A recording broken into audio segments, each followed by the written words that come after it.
Hello friends, welcome back to our channel. This is part third of Applied Mechanics series for Diploma, BTech and BE. और ये video आप लोगों के लिए जो है वीडियो सीरीज़ जो है आपके ES गेट वगैरह में काफ़ी हेल्पफुल रहेगी, क्योंकि जितने भी इंजीनियरिंग एग्ज़ाम्स होते हैं, चाहे वो ES हो, चाहे वो गेट हो और चाहे वो कोई भी स्टेट PSCs वगैरह हो, उसमें मैकेनिक्स का अच्छा खासा वेटेज रहता है और मेजॉरिटी ऑफ द स्टूडेंट्स हैं वो इसको मैकेनिक्स को, अप्लाइड मैकेनिक्स को स्किप कर देते हैं। ठीक है, हालांकि इसमें जो क्वेश्चन पूछे जाते हैं वो बेसिकली जस्ट एनालिटिकल मेथड पे ही बेस्ड होते हैं और काफ़ी इजी होते हैं, क्योंकि कंसेप्ट क्लियर नहीं होता, इस वजह से बच्चे स्किप कर जाते हैं इसको। तो मेरी कोशिश रहेगी कि मैं आपको अच्छे से अच्छे समझा दूँ, और ताकि आप अपने आने वाले इंजीनियरिंग के जो भी जितने भी एग्ज़ाम होंगे गवर्नमेंटल जॉब्स वगैरह के लिए, तो उसमें आप अच्छा स्कोर कर पाएँ।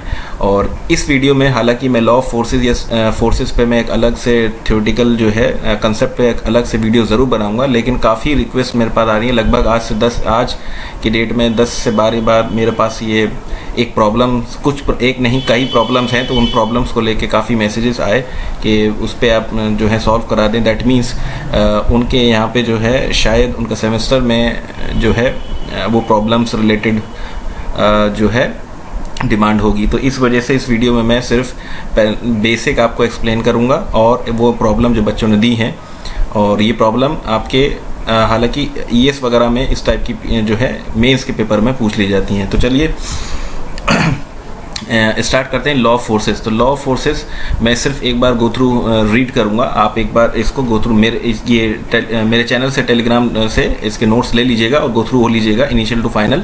ठीक है, या फिर किसी भी स्टैंडर्ड बुक को रेफर कर लीजिएगा, सब में एक ही चीज़ है। The method law of forces, the method of determination of resultant of some forces acting simultaneously on a particle is called composition of forces.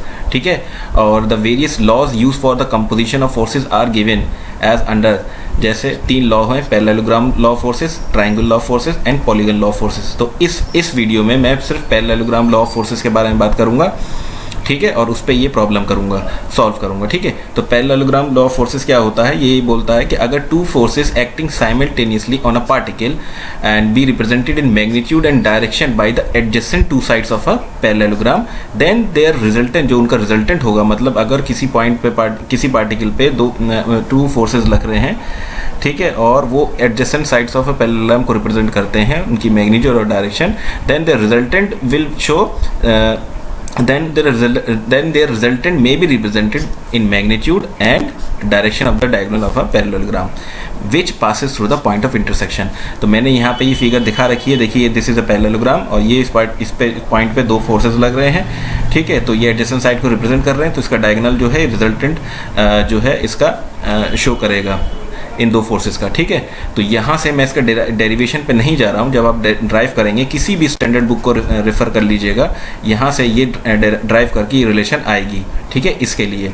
ठीक है, तो मैं इसी को यूज़ करके इस फॉर्मूले को, इस क्वेश्चन को मैं सॉल्व करूँगा, और आने वाली वीडियोज़ में, अभी तो मैं 1 से 2 दिन के अंदर जो है कुछ प्रॉब्लम्स को सॉल्व करूँगा, लेकिन आने वाले पीरियड में पूरा इसको एक्सप्लेन करूँगा। साथ ही साथ जो भी क्वेश्चंस आपके इंजीनियरिंग सर्विसेज, चाहे गेट हो चाहे स्टेट PSCs वगैरह हैं, उनमें जो भी इंपॉर्टेंस रहेगी, तो मैं इसको डिटेल में वीडियो ज़रूर बनाऊंगा। ठीक है, बस आप लोग लाइक, शेयर एंड सब्सक्राइब ज़रूर करते जाएं। देखिए सवाल है, 2 forces P and Q acting at a point having resultant, 2 forces हैं P and Q acting at a point having a resultant. ठीक है, इफ ये 2 बार लिखा हुआ है, having resultant it, if Q is double then it is double. इसका मतलब ये है कि अगर किसी एक पॉइंट पे 2 फोर्सेस लगने हैं P और Q, ठीक है, तो अगर हम Q को डबल करते हैं तो रिजल्टेंट डबल हो जाता है। ठीक है, तो रिजल्टेंट डबल हो जाता है, और again if the direction of Q को रिवर्स कर देते हैं, तब फिर जो है रिजल्टेंट डबल हो जाता है। तो हमें शो ये करना है कि P is to Q is to R is equal to √2 is to √3 is to √2। ठीक है, तो यही फार्मूला है जो ऊपर लिखा हुआ है आपके पास, यही फार्मूला एज इट इज़ लगा दीजिए। P², मैंने इसको डायग्राम के ग्राफिकली इसको रिप्रेजेंट कर रखा है, P² बराबर Q² plus 2PQ cos theta यानी R²। इसका स्क्वायर करेंगे तो ये रूट हट जाएगा यहाँ से। ठीक है, तो आपने इसको एक क्वेश्चन 1 कर दीजिए, जैसे मैं कर रहा हूँ एज इट इज़ कर दीजिएगा। ठीक है, उसके बाद अकॉर्डिंग टू क्वेश्चन क्या बोल रहा है, क्वेश्चन ये बोल रहा है कि अगर Q को हम 2Q कर देते हैं, Q को हम 2Q करते हैं, तो R जो है हमारा 2r बन जाता है। तो इस वाली फर्स्ट वाली इक्वेशन में यही चीज़ को रख दीजिए, r की जगह 2r कर दीजिए, तो ये हो जाएगा 2r square is equal to p square plus, ये अच्छा क्वेश्चन है, पी स्क्वायर प्लस, अब ये q जो है 2q है, 2q square plus 2p into 2q, क्योंकि q को हमने 2q किया है, ठीक है, कॉस थीटा।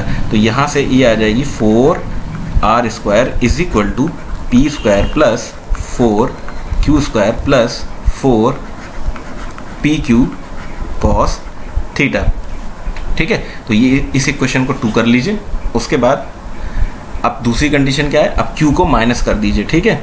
अब q को हमने कर दिया direction reverse, that means minus q कर दिया, तब फिर r जो बन जाएगा वो 2r बन जाएगा। तो ठीक है, अगेन यही फर्स्ट इक्वेशन में रख दीजिए, तो ये बन जाएगा 2r का whole square is equal to p square plus q को कर दिया हमने minus q square plus 2p, उसके बाद q को हमने लिख दिया माइनस और इंटू कॉस थीटा, ठीक है। तो ये निकल के आ जाएगा पी स्क्वायर, ये हो जाएगा q square minus 2pq cos theta, तो यहाँ से ये आ जाएगा 4r स्क्वायर, ठीक है। तो इस इक्वेशन को हमने कर दिया 3, ठीक है। बस अब कुछ करना ही नहीं है इसमें, बस सॉल्व करते चले जाना है। किस तरीके से क्या कौन सी कंडीशन लगानी है, कुछ बेसिक आप बस एक जस्ट कैलकुलेशन करनी है। आपने क्या करना है, एडिंग इक्वेशन 1 एंड 3, यानी फर्स्ट और थर्ड को इक्वेशन ऐड कर दीजिए। फर्स्ट इक्वेशन हमारे पास क्या थी, r स्क्वायर बराबर P square plus 2pq cos theta, ठीक है। तो इसको ऐड करके मैं रिजल्टेंट लिख रहा हूँ, आप अपनी कॉपी पे एक बार सॉल्व कर लीजिएगा, फर्स्ट को और थर्ड को, यानी ये वाली इक्वेशन थर्ड को और फर्स्ट को सॉल्व कर लीजिएगा। मैं डायरेक्ट इसमें लिख रहा हूँ 5r square is equal to 2p square plus का 2q स्क्वायर, इसको देख लीजिएगा, ठीक है। ये इक्वेशन 4 आ गई, ठीक है। अब क्या करना है, अब आपको ये करना है कि इक्वेशन जो है थर्ड है, इक्वेशन 3 को मल्टीप्लाई करिए, मल्टीप्लाई कर दीजिए, मल्टीप्लाई बाई 2 से एंड ऐड टू इक्वेशन 2, जो स्टेप मैंने लिखे हैं एज इट इज कर दीजिएगा, ठीक है।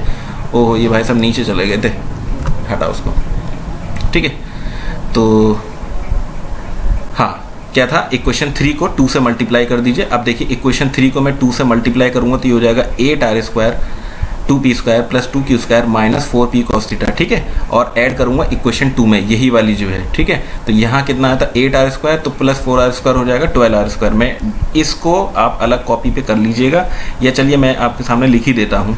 ये 8r स्क्वायर हो गया, दोनों इक्वेशन को मैं लिख देता हूँ 2p square plus 2q square, ये मैं 2 से पहले मल्टीप्लाई करके लिख रहा हूँ 4pq कॉस थीटा, और दूसरी वाली इक्वेशन थी जो कि ऐड करनी थी थर्ड इक्वेशन, वो है 4r square is equal to p square plus 4q square plus 4pq cos theta. आप सिंपली इन दोनों इक्वेशन को ऐड कर दीजिए।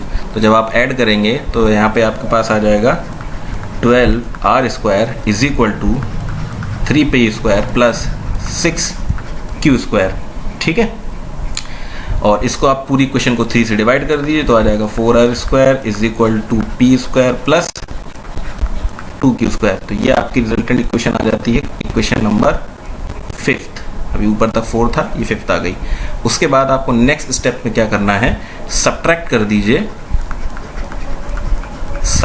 दीजिए इक्वेशन 5 को फ्रॉम 4, ठीक है। ये कर दिए तो 5 इक्वेशन पहले लिख लेते हैं, 5r square is equal to 2p square plus का 2q स्क्वायर, और सब्ट्रैक्ट किस में से करना है 4। फोर्थ इक्वेशन कौन सी आई थी, ये तो इक्वेशन 5 कौन सी है, ये है 4r square.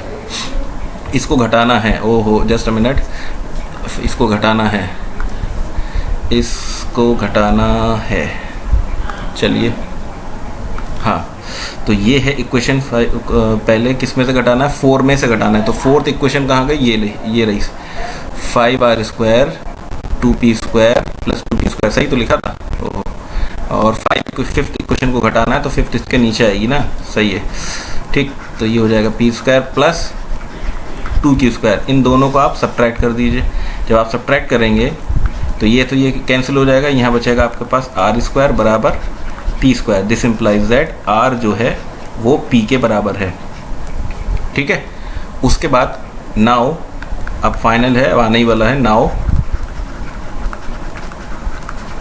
Substitute r is equal to p in equation 5th जो है r की जगह जो कहाँ गई इक्वेशन 5th, ये रही, r की जगह p रख दी तो 4p² बराबर p² आ जाएगा। तो ये आ जाएगा आपके पास 4p² बराबर p² बराबर क्या था 2q²। तो यहाँ से 3p² बराबर 2q² आ जाएगा, ठीक है। और जब इसका अंडर रूट करेंगे तो ये आपके पास आ जाएगा √3/2 p is equal to q, ठीक है। तो अब q की वैल्यू कितनी आ गई √3 पे, बस आप अब रेशियो क्या हो गया, रेशियो हमें ये निकालना था p/q/r का, ठीक है। तो यहाँ p एज इट इज रहने दीजिए। अब q जो है यहाँ पे √3/2p हो गया और r बराबर p हो गया, आपने देख लिया। तो ये p से p कैंसिल आउट हो जाएगा, ये 1/√3/2 √3/2 ये √3/2 है। तो इसको इधर मल्टीप्लाई कर दीजिए तो ये आ जाएगा √2/√3/√2, हैंस प्रूव्ड, ठीक है। तो इस वीडियो में सिर्फ इतना ही। Thank you for watching.